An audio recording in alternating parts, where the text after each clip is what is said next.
Hi, Virgo. Welcome to your December 2021 Astro Update. It's Raina here.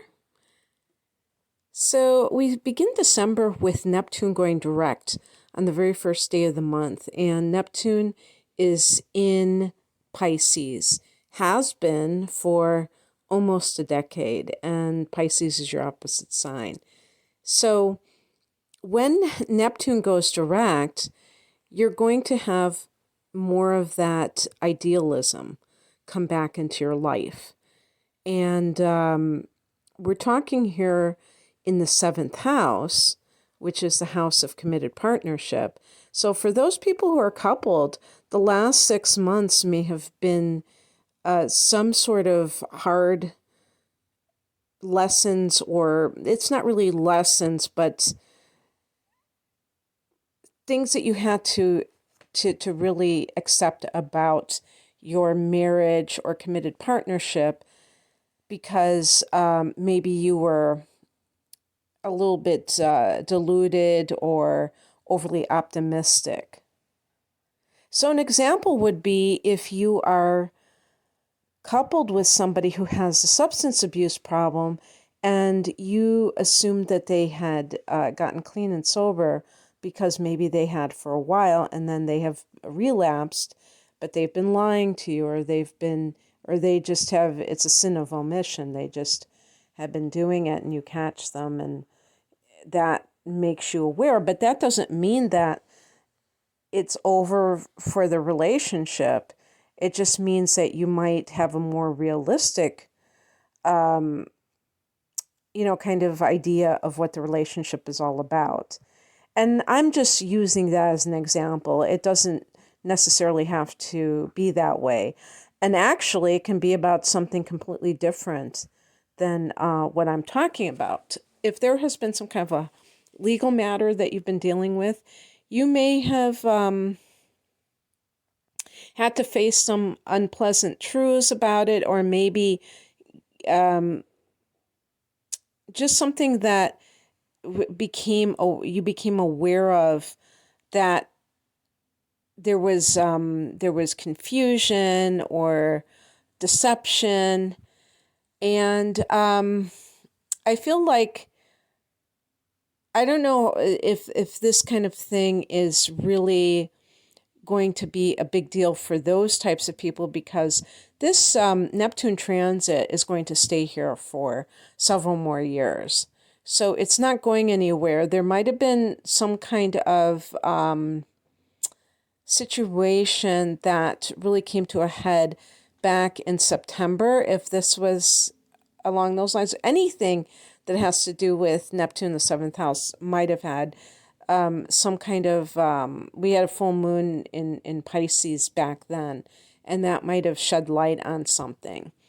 But the seventh house is also the house of public relations. So this can actually be very good for people to promote themselves. And with Neptune, there's like this otherworldly kind of a glow or aura. And so it can be very good for different types of promotions. On the 4th, we have a solar eclipse at 12 degrees of Sagittarius. This is going to be in your home and family sector, Virgo. And so there could be something that comes up about this area for you that is very, kind of like sobering, or, the eclipses in general, whether they be lunar or solar eclipses, can be change agents, but they can also, bring information in, and that causes people to have to make a decision. This can be some kind of fated event that has to do with your home or family, or even like, where you live. If you are, solar eclipses are powerful new moons. So if you decide to move house, this may be the time when it's really just even if you were not planning on it, where the ball it's setting it in motion. And it doesn't have to be on that date, but in this time frame of the next month or so. This may have already happened for some of you. On the 13th, Mars also goes into the 4th house.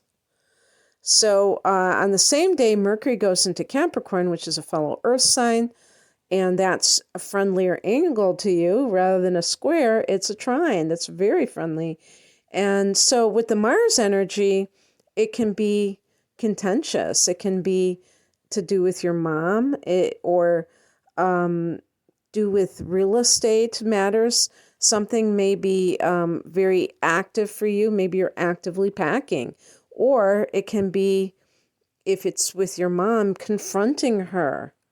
Because with the solar eclipse, you may have realized something about your family of origin. And if it wasn't very pleasant, you might want to confront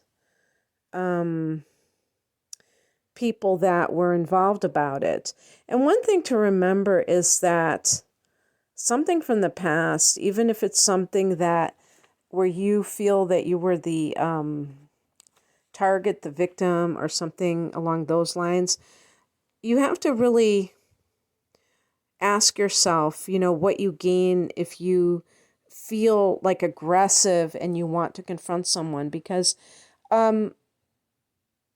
even when people are abusive, sometimes people are in a position because they were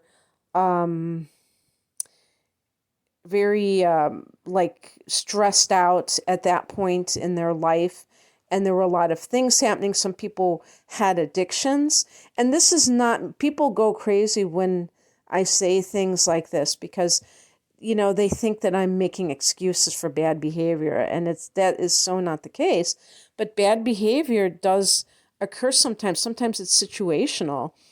But even if somebody is behaving badly their whole life, you can pretty much figure out that person was likely traumatized by something too. Again, it doesn't mean that it's okay to continue that pattern and hurt other people. That's not what I'm saying. But, it is what it is. It happened. And, when you confront someone, I'm not saying that you shouldn't talk about things, but what I'm talking about is the anger that Mars can bring. When you confront somebody about the past, usually what you're really wanting is you want them to apologize and to acknowledge that they did it. And the problem is that sometimes people are not going to do that. And especially if they're not very developed people, if they have spent their life like running away from their problems, they can feel very threatened by anyone implying that they did something wrong, because they have a lot of shame inside of themselves. They may have self-hatred, and you're just exacerbating that within them because they already have that. And so, if you really feel like you need to confront somebody, do so in a way that is non-confrontational. Ask them if, they mind if you bring up some things that have come to light in your mind, or you've connected the dots about something, and really just be level-headed about it, because I think that aggression just breeds more alienation, and that kind of thing. So I'm just saying this in general because I think it's important to, Mars is about anger, and anger, this is a society, and especially in the New Age community, of good vibes only, or love and light and all that crap. Because why it's crap? It's crap because there are, anger is a real emotion, and it's a legitimate emotion.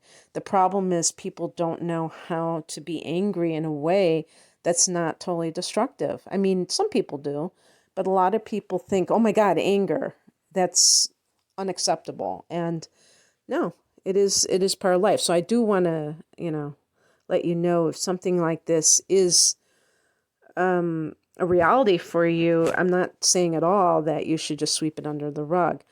So on that same date, Mercury goes into your 5th house, and this is the house of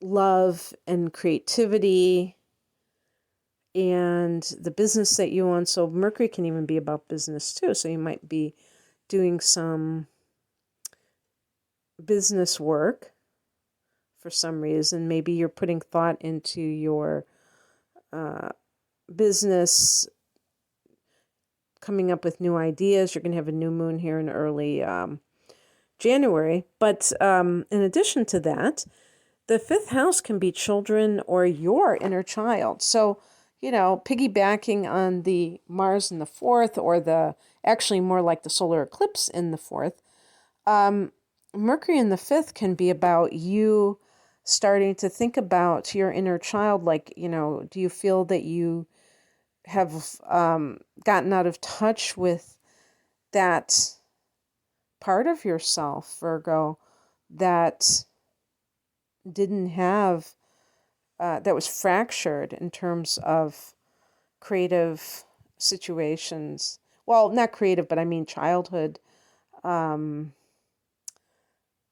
joy and innocence in some way.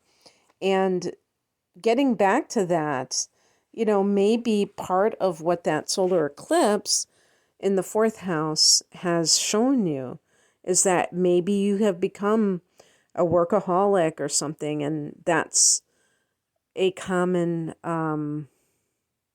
escape from some of the other things going on that the person might feel. It's a way of, like a coping mechanism. And you know what? As far as coping mechanisms go, that's one of the healthier ones. Even, working a lot, because at least you're being productive, but it can keep you from, forging strong partnerships and, time with your children and things like that.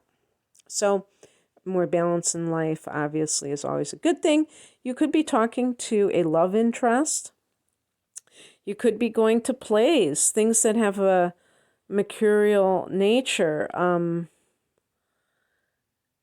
house is pastimes, entertainment, but it could have an intellectual component. On the 18th, we have a full moon at 27 degrees of Gemini, another mutable sign, this time the one before you, and therefore your 10th house of career. Full moons in the 10th can bring recognition. They can bring something to completion. So if we're working on a big project, this is right before Christmas. And even if you don't celebrate Christmas, it is a holiday that is recognized around the world. And there are a lot of people get time off around this week. So that might be like you're trying to finish something, tie up loose ends so that you can have a vacation or something like that. But it could be like getting a promotion. And, this is a later degree of Gemini, so I would even think about something like that, where you've kind of paid your dues and you get that promotion maybe. On the 19th, Venus goes retrograde, 26 degrees of Capricorn. Oh my gosh, you have it in the love house. So that is pretty funny, because Venus retrograde can bring exes. But with the 5th house, it's more like lovers than partners. The difference between a lover and a partner can be that it was more of a physical relationship than an actual committed partnership, maybe an affair. When I say physical relationship, like an affair, and maybe you reignite this affair. This is coming this starts the week before Christmas. So if there's Christmas parties, holiday parties, that might be where you meet an ex and you have a little hookup. Have too much eggnog and have a hookup. Or hear from them. And the 5th house, if you have your own business or you're thinking about having one. This could be something where you get money coming to you kind of like delayed even. You know, you implemented something and it took a while to get going, but it did. You might be rethinking some of the values if you have a business. You know, is it really in alignment with what I believe in now? Maybe at that time it was, but maybe it isn't anymore. A couple of days later, and then Venus is going to be here for several months, so this is a big deal. And so whether it's love or business, it could be or art, you know, creativity. This could be reworking a project. On the 21st, we have the solstice. In the Northern Hemisphere, it's the winter solstice, and that's when the sun is going to reemerge. And I'm recording this on the night of the lunar eclipse. And it is like a month earlier, so I'm like pretty happy that, you know, we got 1 month of this darkness to go, and then we're only going up from there. So in the 5th house, the sun there, that can be a very nice time for you because it's right before Christmas. I keep saying Christmas, but you know what I mean. I know not everybody celebrates it. So some people celebrate Hanukkah, and some people don't celebrate at all, but or maybe you celebrate the solstice. But the holiday season, let's put it that way. And this is really a great area for fun. So again, maybe Virgos are going to have some kind of insight about their childhoods earlier in the month that leads you to decide that you need to incorporate more fun into your life and kind of get in touch with your inner child for some reason. And the sun rules the 5th house. So when the sun transits that 5th house, it's a very Leo type of energy, and it can be just parties and, you know, just social events. But you can also like to take part in something that has, you know, like concerts and theater and things like that. On the 28th, Jupiter goes into Pisces. So Jupiter is going into that relationship sector. Now, Jupiter was briefly there earlier in 2021, but only up to about 2 degrees. Okay, so now it's going in for good. And if you have some kind of a protracted legal battle, it does favor you doing well with that. Jupiter is money. It can be just luck. It gives you more opportunities for committed partnership. And that's an interesting thing too, because maybe some of you with the Venus retrograde are having blasts from the past come back.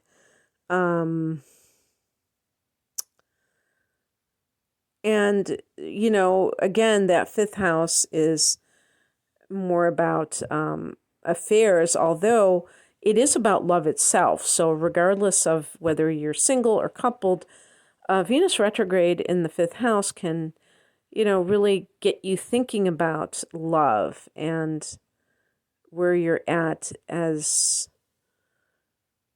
far as that goes. If you are already like in the process of getting married, Jupiter can mean that you're marrying somebody who's a Sagittarius or has a strong Sagittarius kind of signature. Maybe they are loaded, not drunk, but moolah, money. And so you're going to marry into money or something like that. So anyway, Virgo, I hope that you enjoyed this. If you would like a private reading, the link is below. Take care. Bye.